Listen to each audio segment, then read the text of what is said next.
Hi everyone, this is again your Papa Dudes, also known as Kuya Mano, your information servant, blogger, and educator. As usual, nais ko pong bumati ng milyones at bilyones na shoutouts po para sa ating mga kayeye, katropa at ka-5-9. At ang paksa natin pag-uusapan ay walang iba po kundi ang the last but not the least, siyempre po ang General Order number 11. At ito po ay may kinalaman sa pagiging mas alerto at mas mapagmasid sa pagpapatupad ng tungkulin sa mga oras ng gabi. Okay, tuloy na po natin. Let's get started. Welcome to my YouTube channel, Extreme FYI Vlogs.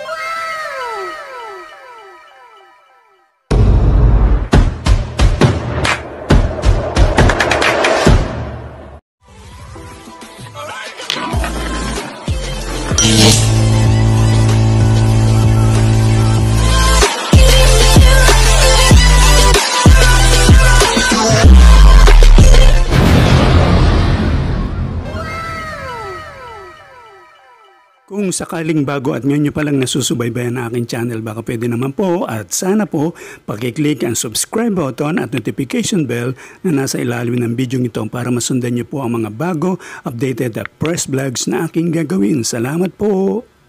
A few moments later. General Order number 11 for security guards states, to be especially watchful at night, and during the time of challenging, to challenge all persons on or near my post and to allow no one to pass or loiter without proper authority. Ang pangkalahatang kautosang pang-11 para sa mga security guard ay nagsasaad. Upang maging maingat lalo na sa gabi at sa panahon ng paghamon, upang hamunin ang lahat ng tao sa o malapit sa aking pwesto at upang hindi payagan ang sino man na dumaan o gumala ng walang nararapat na awtoridad.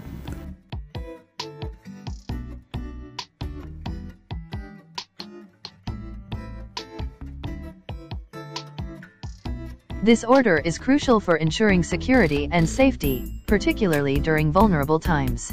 Here's a detailed breakdown. Ang kautosang ito ay mahalaga para sa pagtiyak ng seguridad at kaligtasan, lalo na sa mga panahon ng kahinaan. Narito ang isang detalyadong pagkasunod-sunod. Purpose of the order. Layunin ng kautusan. The main goal of this order is to enhance vigilance and control around the security guard's designated area, especially during nighttime when visibility is low and potential threats may increase. By actively challenging individuals, guards help maintain a secure environment. Ang pangunahing layunin ng kautosang ito ay upang mapahusay ang pagbabantay at kontrol sa paligid ng itinalagang lugar ng gwardya, lalo na sa gabi kung kailan mababa ang abot tanaw at maaaring tumaas ang mga potensyal na banta. Sa pamamagitan ng aktibong paghamon sa mga individual, tinutulungan ng mga gwardya na mapanatili ang isang ligtas na kapaligiran. Key responsibilities. Mga pangunahing pananagutan. Number 1. Increased vigilance at night. Pang-una, higit na pagbabantay sa gabi. Guards are required to be more alert during nighttime hours when security risks may be higher due to reduced visibility and fewer people around. This includes paying close attention to any unusual activities or movements. Ang mga gwardya ay kinakailangang maging mas alerto sa mga oras ng gabi kapag ang mga panganib sa seguridad ay maaring mas mataas dahil sa mas mababang abot tanaw at mas kaunting tao sa paligid. Kabilang dito ang pagbibigay pansin sa anumang hindi pangkaraniwang mga aktibidad o paggalaw. Number 2. Challenging individuals. Pangalawa, paghamon sa mga individual. Guards must actively question anyone who approaches or loiters near their post. This involves asking for identification or the purpose of their presence to ensure they have proper authority to be there. Dapat aktibong tanungin ng mga gwardya ang sinumang lalapit o tumatambay malapit sa kanilang pwesto. Kabilang dito ang paghingi ng pagkakakilanlan o ang layunin ng kanilang presensya upang matiyak na mayroon silang wastong awtoridad na naroroon. Number 3. Authority to control access. Pangatlo, awtoridad na kontrolin ang paglapit. No individual should be allowed to pass or linger in the area without proper authorization.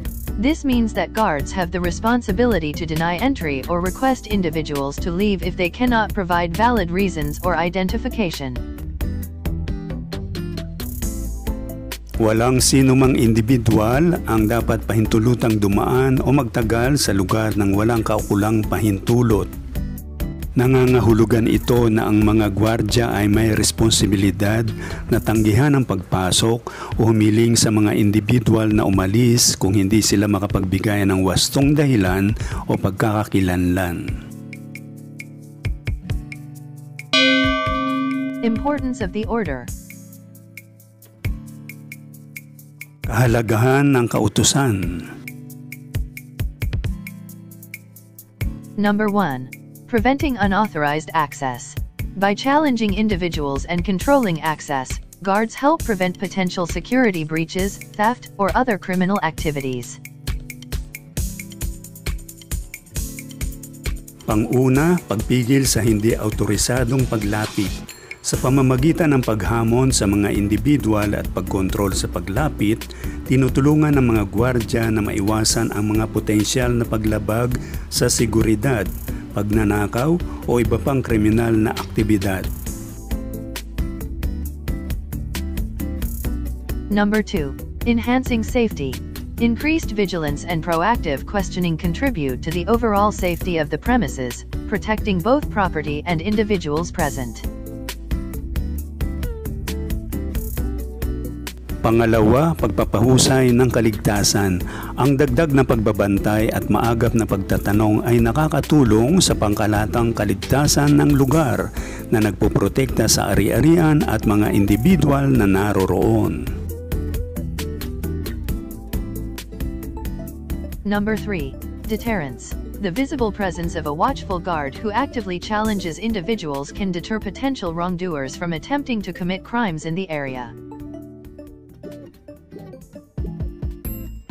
Pangatlo, pagpigil. Ang nakikitang presensya ng isang maingat na gwardya na aktibong mahamon sa mga individual ay maaaring makahadlang sa mga potensyal na magtatangkang gumawa ng mga krimen sa lugar. Training and techniques. Pagsasanay at mga pamamaraan. Observation skills.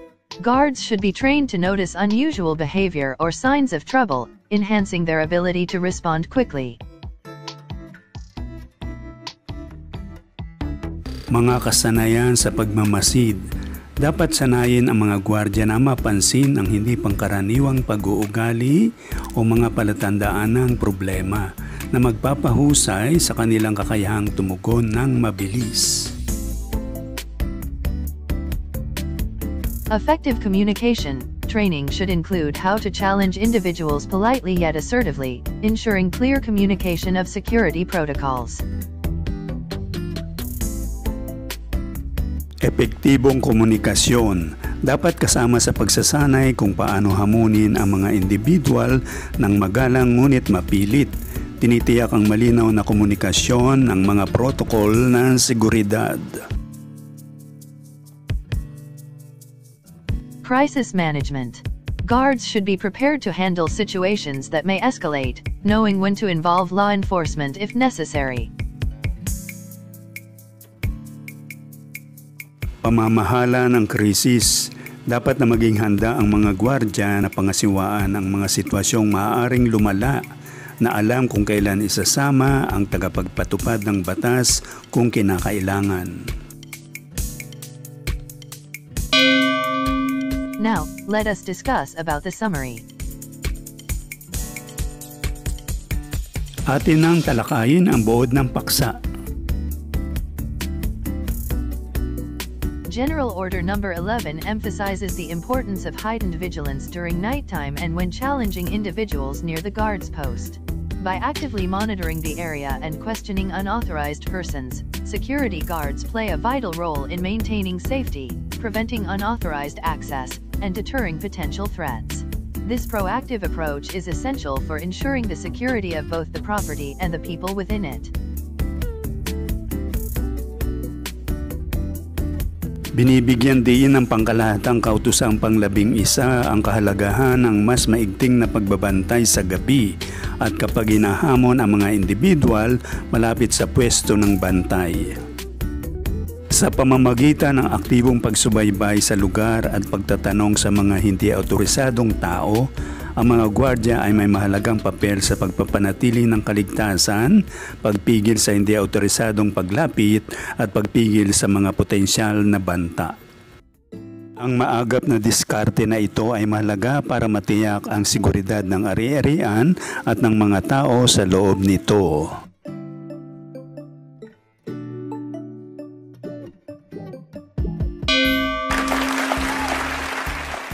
Okidoki dok, dito na po nagtatapos ang ating diskusyon at aralin tungkol sa pangkalatang kautosang pang-11 para sa mga security guard o mas kilala sa tawag na General Order Number 11. At sana naman po pakilike at pakishare ang video ito sa mga kakilala nating kayayay, katropa at ka-59. Hanggang sa muli, ito po ang inyong Papa Dudes, also known as Kuya Manong, na nagsasabing ingat po kayong lahat, stay safe and healthy. God bless everyone. Bye-bye, babu!